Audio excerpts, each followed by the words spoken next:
who is the next Sam Darnold? If you could peg one, look around the rest of the league and say this guy is the one where you want to talk about copycat. Boy, is it tough to say, you know what, I'm gonna get a guy on his fifth team who's finally coming into his own after being drafted high. Who do you think is the best person in the league right now that somebody could go get, if not this year, maybe next, to say, let's build the team like Seattle and go get our guy and insert him? Who's that guy? Yeah, it's a good question. I mean, obviously there's always gonna be, well, there already is talk, about is Malik Willis the guy who is going to be the next superstar, as long as you hook him up with an offensive coordinator that he gels with personally, a system that really, he is very comfortable with. You get him a strong running game. Look, obviously, the Packers system, the Sean McVay system, the Kyle Shanahan system is obviously something that he has taken to and something that he has excelled in. So that's obviously something you want to get him a play caller and or head coach who's a disciple of that system so he can hit the ground running. He doesn't have a whole bunch of new learning to do.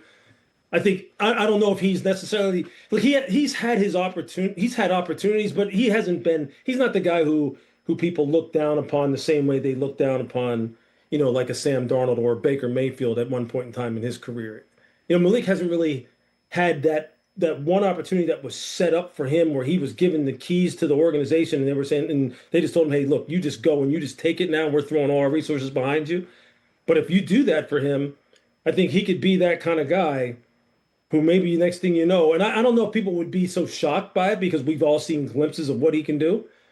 But I think he may be, the guy who right now people are looking at in that regard. Look, if it wasn't for, and I know, in the past, I've been a huge Tua Tagovailoa supporter. Okay. And I saw Tua at his height, in his prime, when Mike first took over down there in Miami, and those two really hit it off from a personal perspective. And then when Jaden and Tyreek were both healthy, what that offense could really look like when it was really clicking, and how Tua could really play, and the accuracy he could throw the football with, the decision-making he could throw the football, the timing, the precision, the anticipation. I don't know if those days are long gone. Maybe they are. Maybe they're long gone because of a number of different reasons. One, he can't stay on the, maybe it's durability issues. Maybe people don't trust him anymore. I don't know. But he's a guy who also, I don't know if he has a second act in him. I'm not sure. I'm not sure. We'll see how this offseason plays out for him.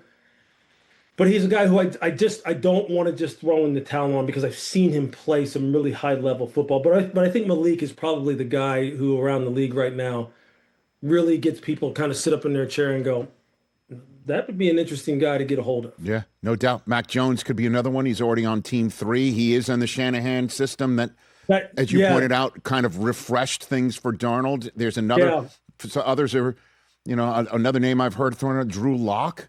He's the one sitting behind Darnold right now, is in season team number 4 of his career. I don't know. These are interesting conversations to have as we head into the combine. Louis Riddick here on the Rich Eisen Show. Hey, you made it all the way to the end. Thanks for that. Check us out every single day streaming live on Disney Plus and the ESPN app 12 to 3 Eastern.